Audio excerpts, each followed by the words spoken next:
Salut et bienvenue dans The Root of All Real Estate. Avec moi, Étienne Mellor, propriétaire de 3 agences immobilières. Avec plus de 20 ans d'expérience et plus de 20 millions de dollars de chiffre d'affaires chaque année, je suis super content de vous avoir avec nous aujourd'hui. Que vous soyez un agent immobilier, un entrepreneur ou juste curieux, vous allez trouver quelque chose qui vous parle ici.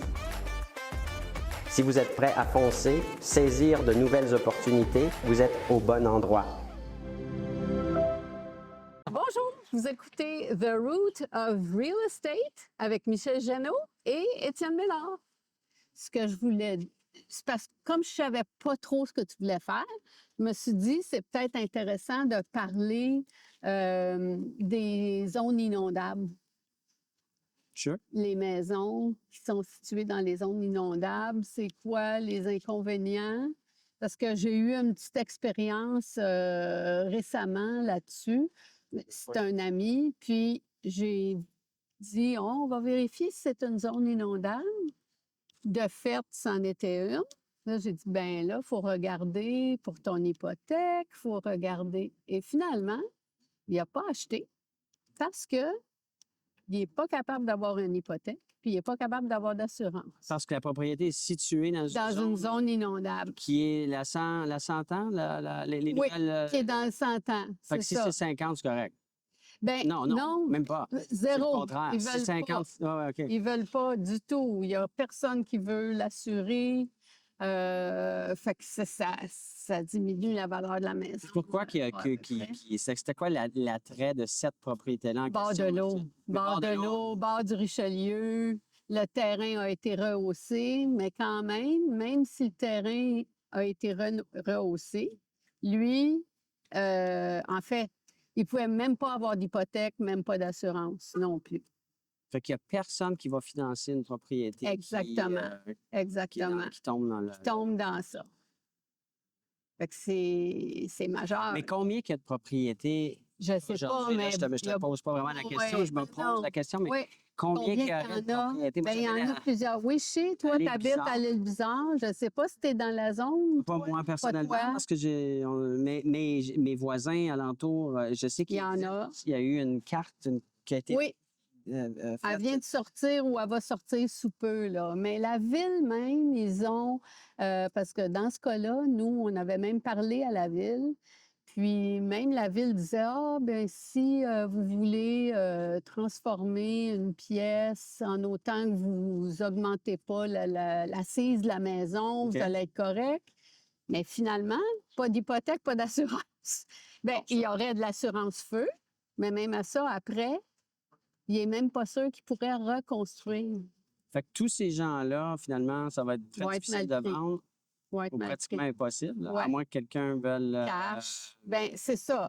Cet ami-là considère peut-être, je dis bien peut-être, faire une offre, mais très basse. Pour compenser pour les risques. Pour compenser pour les risques. D'assurance. C'est ça. Et l'impossibilité de financer. Exactement. Exactement. Est-ce qu'on est déjà... Oui. OK. Ah oui? Ben, fait qu'on va faire le... OK, bien, je trouve... Oui, c'est ça, vas-y. Mais pourquoi l'immobilier? Oui. Toi, tu es avocate? Oui. Moi, je suis avocate. J'ai pratiqué en droit des affaires pendant très longtemps. Je ne veux pas dire trop longtemps parce que là, ça donne mon âge. Mais en droit des affaires, j'ai fait aussi du droit des assurances, de la compliance aussi. OK. Alors, j'ai une expérience assez variée, mais quand même assez pointue dans un certain sens pour conseiller des gens d'affaires, des conseils d'administration, des choses comme ça. Puis comment tu amènes ça ou tu as amené ça en immobilier? Pour... Bien, tu vois, moi, j'ai fait beaucoup de contrats dans ma vie. Donc, l'immobilier, c'est beaucoup des contrats. C'est beaucoup de la lecture. Comme avocate, on est habitué de lire. On n'est pas découragé. Est-ce que les associations, les copropriétés, les états financiers, les minutes et tout, ça doit venir aider énormément? On exactement. De ne pas donner leur opinion, de lire, oui, mais de ne pas donner leur opinion. Dans ton cas, tu peux donner ton opinion. Il n'y a pas de conflit là, ici. Ben, Là. en autant que me limite au métier de courtier immobilier. OK. Ben, je suis toujours avocate au barreau, mais c'est ça qui est difficile des fois, c'est quand je lis les déclarations de copropriété ou les états financiers. Des fois, je vais attirer l'attention. OK, fait que tu Je donnes. ne vais Tu peux pas pas donner donner une d'opinion, mais je vais dire au client, par exemple, ben, regarde les états financiers de telle année ou voici le procès-verbal de telle année, voici ce sur quoi tu devrais porter ton attention. Mais si je suis ton client Oui. et que je te demande ton opinion, est-ce que ça, c'est possible? Je pourrais Est-ce que je peux te demander? Ben non, parce Non, que il y a là, un je pourrais être en conflit. OK. Le barreau Non, ça- l'accepterait pas. Puis non plus, je voudrais pas faire les deux métiers concurremment. On n'est pas supposé. Alors, OK. déjà que je peux continuer d'avoir les deux professions. Ouais. Je veux pas non plus, tu sais, exagérer. Tu sais, quand les gens commencent à exagérer, d'habitude, C'est le signe qu'on doit arrêter, le drapeau ça. qui. C'est ça.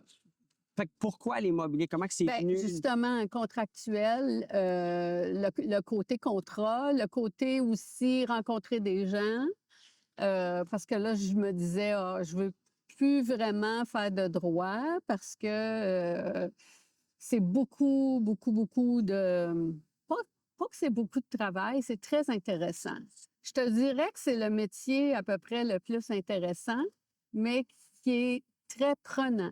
Ouais. Puis là, je voulais diminuer un peu sans trop diminuer non plus. Là. Je voulais pas rester Je pensais chez que moi. t'allais Là. me dire que à cause de l'intelligence artificielle, que le domaine du droit allait possiblement. Ça va changer. Oui, non, tu n'as pas tort Moi, je crois complètement. fortement que Oui. comptable, avocat, même Oui. de notre côté, Oui, en tant que en courtier, immobilier aussi. ça va devenir. Oui, les bureaux d'avocats utilisent déjà l'intelligence artificielle, surtout pour faire des recherches. OK. Quand tu fais des recherches, c'est très time consuming, là, c'est très long. Mais par contre, oui, probablement que tu vas avoir des avocats ou des techniciens juridiques qui vont être très bons à vraiment poser une question très, très, très spécifique et l'intelligence artificielle va réussir à trouver le cas. Oui. Mais tu vas toujours avoir besoin d'un peu de... L'interprétation. Oui, d'interprétation, parce que des fois, même dans les recherches présentement, tu as des moteurs de recherche qui sont quand même assez efficaces. Mais il faut quand même que tu passes à travers. Par exemple, puis là, on s'en va en droit plus qu'en immobilier. On va y revenir, mais je C'est trouve ça intéressant. Oui, c'est intéressant. Par exemple, tu vas avoir un engin de recherche qui va te sortir une jurisprudence que tu crois qui est en ta faveur. OK. Mais dès que tu la lis, tu t'aperçois que oui, c'est en ta faveur, mais c'était factuel. Alors, souvent, il y a une maxime en droit qui dit des mauvais faits fait du mauvais droit. OK, oui, oui. OK? Alors, tu t'aperçois que le juge, oui, a appliqué des principes de droit, mais il a été peut-être plus en faveur de la personne. Il les a appliqués peut-être plus largement que tu l'aurais fait parce que, bon, la situation de fait était criante. Mais ça aussi, ça pourrait être à cause des outils qu'on a aujourd'hui Oui, versus peut-être ce qu'on va avoir comme outil, comme logiciel d'intelligence artificielle d'ici 5 ans. peut-être. Mais ça reste à voir. Oui, mais présentement, qu'est-ce qui est un peu difficile, c'est que tu vois, tous les États-Unis, ils auront plus de jurisprudence, mais qui ne sera pas applicable ici nécessairement. OK. Fait que ça ne pourra pas être compatible avec une recherche. En droit criminel, peut-être plus, mais en droit civil, nous, on a toujours notre petite exception de code civil. Oui.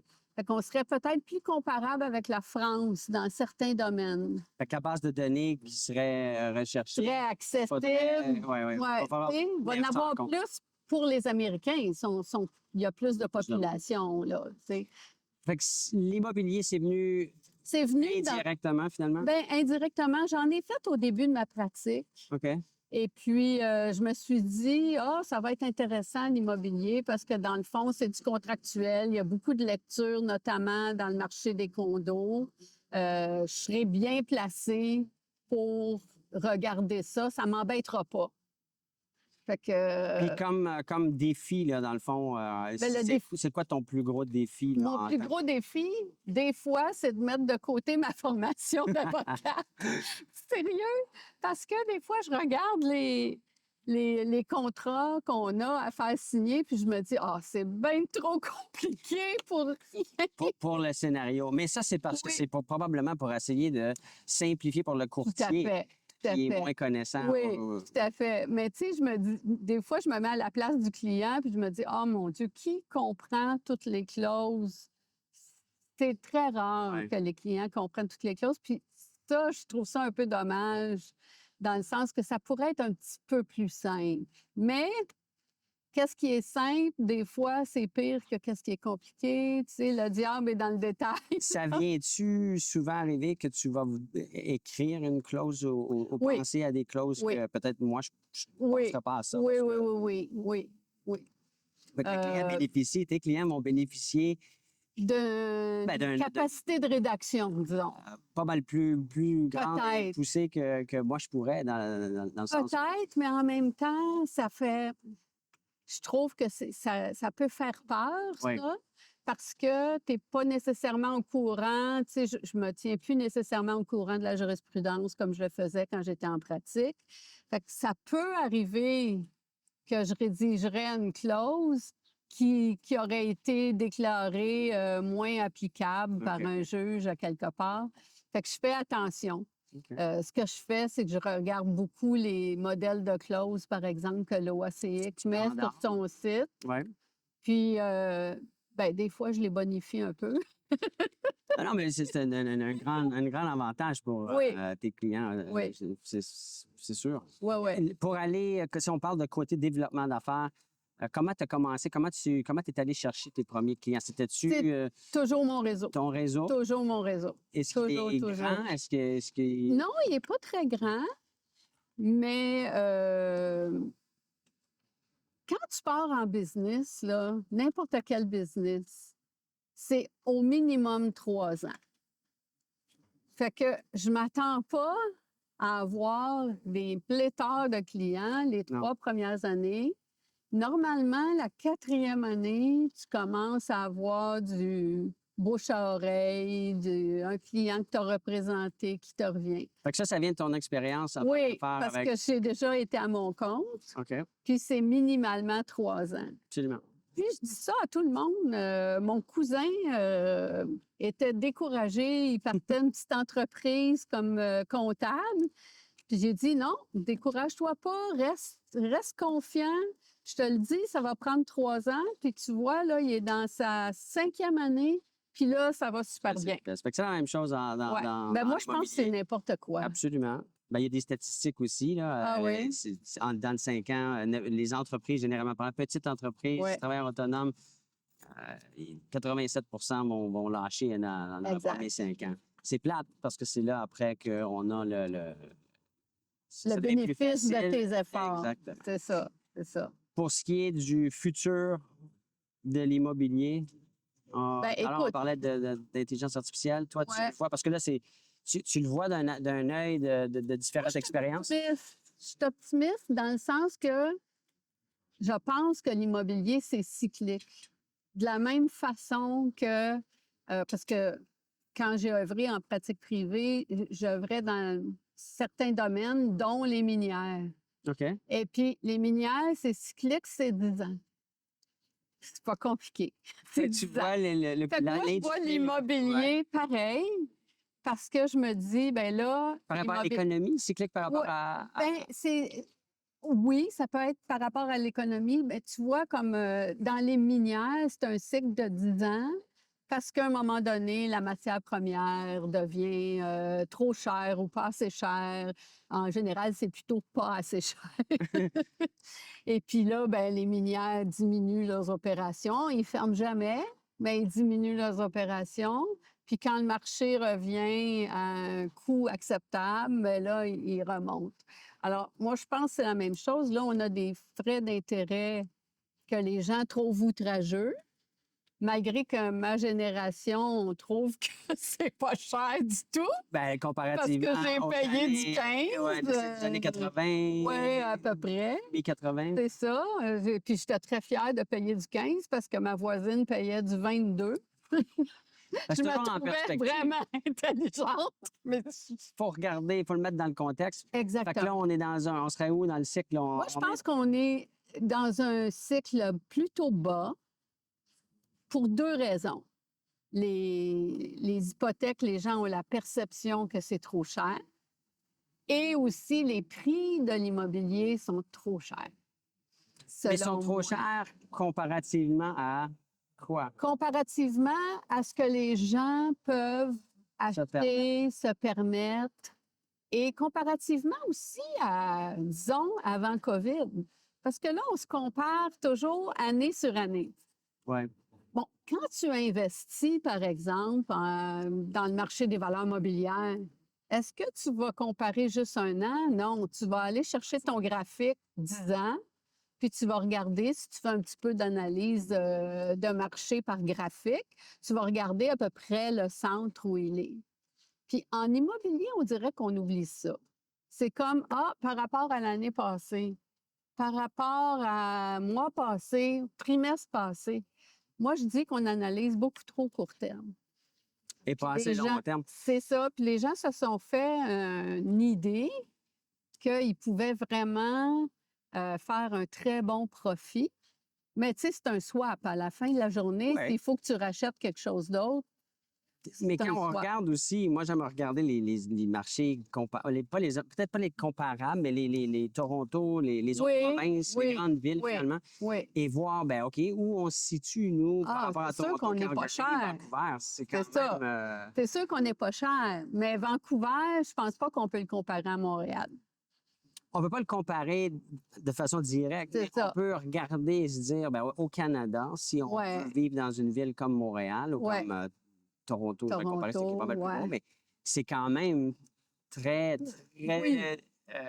Oui, mais tu vois. plus facile d'accès que dans ces autres villes. Oui. Je suis tout à fait d'accord. Tout Les à fait revenus sont d'accord. peut-être un peu plus élevés.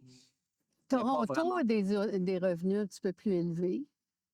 Fait que il faut que tu compenses, là. Tu sais, j'ai pas vu, peut-être que tu en aurais vu, toi, puis ça m'intéresserait de lire ça, une étude, une vraie comparaison. Tu compares du revenu, du coût de la vie, Ouais. vraie comparaison, là. Fait tu que sais. Phil Soper, le CEO Ouais, de Lepage, oui. c'était quand, là? C'est peut-être il y a 1 an, où il avait préparé une présentation, et je pense qu'il le fait à tous les ans, OK. qui parle de tout ça, là, l'exportation au Canada, tout. OK. Et quand c'était mis comme ça, un à côté de l'autre, c'était pas si pire que C'était ça. pas si C'était pire, encourageant c'est ça. aussi quand on regardait. Encouragé. Mais Oui. c'est ça l'importance de l'information puis Oui, de se tenir au courant. fait. Mais c'est dur parce quand on est travailleur autonome, surtout comme un courtier qui doit tout faire et Ça. Puis je me tiens un peu au courant des domaines de droit quand même. en même temps, Oui, c'est beaucoup. Là. oui. Mais c'est correct. Mais je suis toujours assez déçue des comparaisons parce que j'en ai lu, mais je trouve que ça compare pas complètement le facteur. Il y a un biais dans les comparaisons. Dans le fond, je vais résumer ça comme ça. Il y a toujours un biais. Mais tu vas voir ça, tu prends ton information où? Tu regardes quoi? Tu regardes les statistiques de centrées sur Oui, baromètre? c'est ça. Mais ça, je trouve que il y a un biais parce que, prenons Vancouver comme exemple. Bon, Vancouver a énormément d'immigration chinoise. Mais ça apporte beaucoup de capital. Oui. Fait que c'est que l'offre est plus grande, la demande est plus grande que l'offre. Fait que c'est sûr que les prix vont augmenter. Toronto, c'est un autre marché. C'est ça, il y avait la proximité aussi ça. qui faisait que c'était... Exact.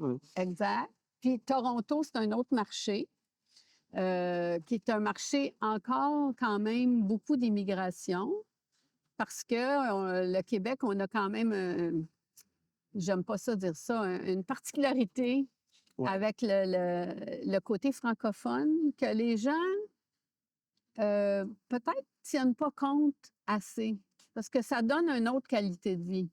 C'est pas la même qualité de vie que Toronto ou Non, que non. Vancouver. C'est pas du Non, tout non. la même chose.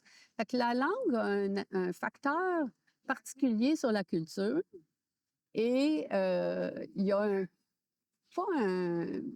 il y a un bonus à ça. Il y a un bonus, puis si je regarde l'autre côté de la médaille, par contre, si j'arrive ici, Si toi, tu arrives puis tu es anglophone, puis que je cherche un emploi, ben, je vais avoir plus d'options exactement, dans une ville comme à Toronto. Toronto. Tout à fait. Et j'aurais Tout à pas la fait. pression de devoir apprendre De une devoir autre langue, exactement. parce que l'anglais est plus Et plus mondial et plus universel. vite, ouais. Oui, oui, Fait que tout c'est à sûr fait. que je pense que ça vient tenir, que ça vient en jeu des Oui, du coût de la du coût de la propriété. ça, c'est intéressant. Fait que Mais les taxes aussi en Ontario, les taxes foncières, très irréguliers. Tu peux mais être. ça, c'est pas quelque chose. Est-ce que les clients regardent ça? Je sais pas, non, je C'est pas pense quelque pas. chose qui Non. vient en Non, compte de non. ah, j'achèterai pas ici ou je regarderai pas ce secteur-là parce que le taux de Parce que taxation est plus. Mais ça devrait. Oui, Ça devrait, mais parce que. c'est une décision émotionnelle. L'achat d'une maison résidentielle. mais Toi, tu fais du résidentiel. Oui, oui, oui. Est-ce que tu as Oui, ta oui. licence commerciale aussi? J'ai pas ma licence commerciale, mais je pourrais faire du Facilement, leasing, oui. par exemple. Ou faire ma licence, mais là, je me dis, oh, c'est assez les études. Parce que j'ai déjà comme 2 maîtrises, tu sais. On va profiter de. Une en finance, puis une en fiscalité. OK. Puis ça aussi, j'évite de donner des conseils, mais j'ai parlé à un client cet hiver, puis qui s'en allait à l'étranger, puis j'ai dit, vous devriez appeler votre fiscaliste. Parce que si vous immigrez tout de suite, vous n'aurez pas toutes les exemptions, mais là, il faut que je me limite. Faire attention. Mais ça, c'est Oui. des trucs que moi, je ne saurais pas. C'est ça, Nécessairement. c'est ça, C'est toujours c'est un ça. avantage. Êtes-vous agent immobilier? Je vous mets au défi. Joignez mon équipe et faites 100 000 $ en 90 jours. Si vous êtes ici, c'est parce que vous prenez votre business d'une manière sérieuse. Étienne va prendre le temps de vous expliquer exactement qu'est-ce que ça prend pour être capable de générer plus gros revenus. Moi, ça fait quand même très longtemps que je connais Étienne. Puis ce que moi, j'ai appris d'Étienne, c'est qu'il regardait toujours les choses d'une manière élargie. Quand on a une vision de voir quelque chose d'un côté, lui essaie de voir, mais comment est-ce qu'on peut faire ça 10 fois plus, 10 fois plus gros. Il pense toujours en gros. Que vous soyez à temps partiel, que vous soyez à temps plein, que vous soyez un étudiant, que vous soyez mère de famille, puis vous travaillez de la maison, il y a quelque chose pour tout le monde ici. Prenez la chance, je vous garantis que vous allez avoir des résultats. C'est une opportunité qui est rare, c'est une opportunité qui ne sera pas là continuellement. Amenez votre business au prochain niveau. Vous risquez de le regretter, je vous le dis. Cliquez en bas, vous n'avez rien à perdre. Parce que ce qui est dit sur les courtiers, c'est pas flatteur. Moi, une chose que je dis toujours, puis que OK. tu vas me corriger en tant qu'avocate, OK. c'est que je dis, si on pouvait se rendre à un point entre courtiers, que nos communications ou nos échanges sont comme les avocats. Oui. Mais comment qu'on se rend là? L'exemple, c'est que quand j'ai eu à travailler avec des avocats, OK. parce qu'en affaires, ça va arriver. Oui, là, oui. on peut pas- Oui. Quand on a un Je peux pas certain éviter ça. volume de business, c'est pas si ça va arriver ou pas. Là, ça va arriver. Oui. Mais la façon que les communications ou le professionnalisme qui existe entre avocats, on n'a pas besoin d'aimer l'autre personne. Je sens, c'est mon expérience, et peut-être que je me trompe, c'est pour ça que je te pose la question. OK. Est-ce que c'est comme ça avec Atlas. tout plus ou moins, c'est comme ça dans le monde de la loi ou c'est juste moi qui ai eu cette expérience-là et je continue pour dire que comment qu'on pourrait faire en tant que courtier pour avoir ce type de collaboration-là entre courtiers? OK. Bonne question. C'est intéressant comme question. Oui. Je dirais que la plupart des avocats, évidemment, tu as toujours l'exception de l'avocat qui collabore à rien. Mais si on y va, on généralise. On généralise, il y a un professionnalisme, en effet, qui existe entre les avocats. Si, par exemple, tu as un dossier à régler, la majorité des avocats vont être collaboratifs, je dirais. C'est plus la collaboration. Oui. À un moment donné, en négociation, par exemple, tu as peut-être vécu ça en affaires. Ton avocat à toi va dire, oui, mais regarde, il y a telle chose. peut-être qu'on pourrait s'ouvrir un petit peu plus là-dessus. Puis, dans l'autre partie que toi, tu aimes moins, on pourrait être plus insistant. Puis, ton avocat va parler à l'autre avocat aussi dans le même sens. Dire, écoute, telle chose, ça va pas vraiment, mais est-ce qu'on peut s'entendre à aller au milieu? Mais Par exemple. comment qu'on fait pour arriver à un point où il y a cette collaboration, ce Tu veux respect? dire chez les courtiers? Ouais. Il y en a Est-ce que des tu le courtiers qui vois? sont Mais comme ça. tu comprends ce que je veux dire? Oui, je comprends ce que tu veux dire. C'est malheureusement, il y a beaucoup de courtiers qui visent plus la compétition que la collaboration.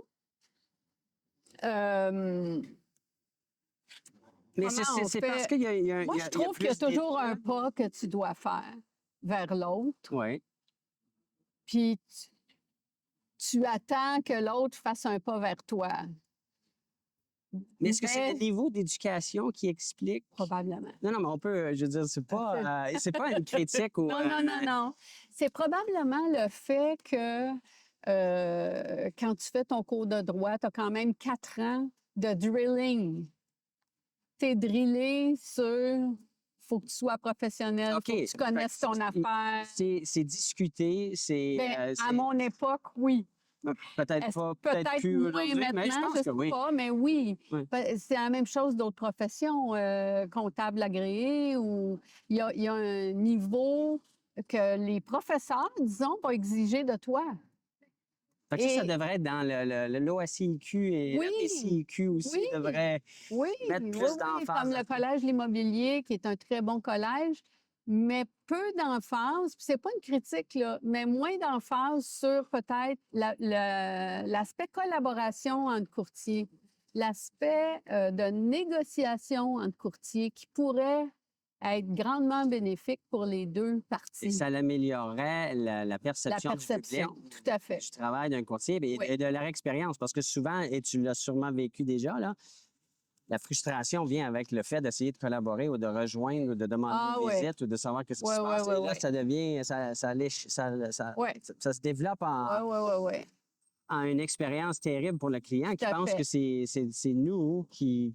Qui font pas le travail. Mais le client aussi a un job à faire, Dans quel sens? dans le sens où il doit être quand même rapide. S'il veut que toi, tu sois rapide, il faut qu'il soit rapide aussi à Ouais. répondre. Mais ça vient aussi de notre côté en tant que courtier d'expliquer, de bien, Oui, de bien bien éduquer expliquer. notre client Oui. avant qu'on démarre les procédures, Oui, les recherches et les... Oui, je pense mais que tu sais, c'est pas toujours non, c'est pas évident. le cas.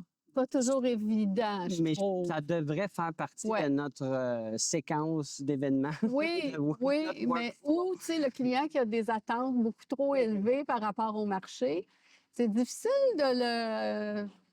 de l'éduquer, même si tu lui fais une évaluation, Ouais. même si tu lui montres les comparables. Des fois, il y a son a priori. Lui, il veut faire tel Ouais. profit, puis c'est C'est ça, ce ouais. qu'il regarde ou rien, tu sais. Si on parle Ouais. d'assurance. Oui. Qu'est-ce que tu peux me dire d'assurance? Ça, c'est un sujet que pour moi, personnellement, j'ai OK. pas grande information, pas de connaissance. Très pro-assurance. Mais est-ce que j'ai tort quand je dis, puis je m'excuse, je t'interromps. Non. J'ai entendu une fois d'une compagnie d'assurance dire que les Québécois sont les plus assurés au monde. Ah ouais? Est-ce que tu as déjà entendu ça? Non. Ah, peut-être que je me dis. Non. On va faire une recherche rapide sur Google. Apparemment. Ah oui? Apparemment. OK. Ben moi, je trouve pas que les gens sont super bien assurés en général. Non, les plus assurés. OK. Les plus Peut-être pas les assurés, mieux peut-être assurés. pas les mieux. OK. Peut-être. Mais tu sais, il y a deux volets dans l'assurance. Moi, je pensais que ce qui était pour intéresser certains propriétaires, bon, les nouveaux acheteurs. Parlons au départ des nouveaux acheteurs. Les nouveaux acheteurs, selon moi, devraient toujours avoir une assurance vie pour les protéger en cas de décès et pendant qu'ils sont jeunes.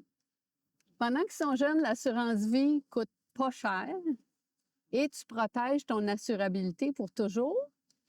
Puis, Tu protèges ton hypothèque, tu protèges ton conjoint, tu protèges ta Tu vois, ça, c'est famille. quelque chose que j'ai jamais... Tu n'as jamais regardé. pris 2 minutes pour même C'est ça. digérer, penser. Ouais. Mais c'est vrai que moi, je suis quelqu'un aussi qui risque beaucoup en tant qu'entrepreneur. L'assurance, pour moi, c'est pas un Ben, pour- concept que... C'est ça. Mais pour beaucoup de Québécois, les assureurs, c'est comme des gens qui veulent juste faire de l'argent, puis ils veulent juste avoir mon bien, et ils vont l'avoir, là. Fait que, Fait que ça, tu prends le temps quand tu rencontres un acheteur. ben, les premiers acheteurs, surtout, si je vois qu'ils sont quand même assez jeunes, Ouais. je vais souvent essayer de pas de les forcer, mais de les inciter. les éduquer. Les éduquer pour avoir de l'assurance vie, pour protéger leurs prêts, pour protéger leurs actifs. Il y a un autre volet d'assurance aussi qui intéresse peut-être moins des fois les propriétaires, c'est l'assurance dommage de leur maison. Alors, beaucoup de gens font affaire avec des assureurs directs, c'est-à-dire que tu vas appeler, par exemple, Desjardins, tu vas appeler, par exemple, Banque Royale, Ouais. Sans passer par un courtier. sans passer par un courtier. Puis moi, je valorise beaucoup plus l'approche avec courtier. Pourquoi? Bien, on peut faire le parallèle peut-être avec courtier immobilier, puis ceux qui veulent vendre leur maison eux-mêmes. C'est la même chose. Parce que quand tu fais affaire avec un assureur direct, toutes les grandes banques là, l'offrent. Ouais. Alors, je ne veux pas favoriser une ou l'autre, là, même si j'ai travaillé pour une. On la mentionnera pas. Presque toutes les grandes banques offrent des assurances que moi, j'appelle un peu package. C'est standard. Ouais. Et puis, tu parles à une personne à l'autre bout qui est un agent qui ne gagne pas de commission. Alors, souvent, les gens sont rassurés par ça. Puis, avec raison, c'est correct. La seule chose, c'est que des fois, les gens ne s'informent pas assez de quelles autres protections qu'ils pourraient avoir. Les exemples les plus fréquents, les dégâts d'eau, des fois, ce n'est pas indiqué dans les polices que tu es couvert pour ça. Ouais. Il te faut qu'est-ce qu'on appelle un avenant. Bien, l'avenant, il t'aurait peut-être coûté 25 30 mais tu ne l'as pas pris parce que tu n'as pas posé la question. Fait que c'est de ne pas savoir qu'est-ce on peut. C'est comme en anglais l'expression You don't know what you don't know. C'est ça. C'est ça. T'sais, en assurance automobile, tout se compare, c'est d'une police standard. Ouais. En assurance habitation, il y a des différences. Ben, on pourrait dire que c'est un peu la même chose aussi pour le côté financement, le à fait. courtier hypothécaire versus d'aller Oui. directement à l'institution Tout à fait. financière. Tout à fait. Tout à Fait fait. que c'est unique et c'est différent pour chacun C'est ça. des cas. C'est ça. Exact. Très intéressant. Ben, c'était le fun Fait que si d'échanger quelqu'un, avec toi. absolument, même chose ici. Si quelqu'un aimerait t'engager, te parler, Me te parler, je suis trouver toujours... sur les réseaux sociaux. Oui, je les suis plateformes. Instagram, Facebook, LinkedIn beaucoup. Peut-être que je suis plus active sur LinkedIn que sur Facebook ou Instagram. LinkedIn, c'est une fantastique plateforme que Oui. peu de courtiers utilisent. Oui, c'est ça que tu me disais. Et il faut changer ça. Fait que je suis Ouais. contente de savoir que toi, tu l'utilises. Merci Je n'utilise encore. pas nécessairement juste en immobilier. Je Ben, pour pose tout. toutes sortes Exactement. de choses. C'est ça. Bien aimé, merci. Ben, merci à toi. Et bon succès pour le reste de cette année. Merci.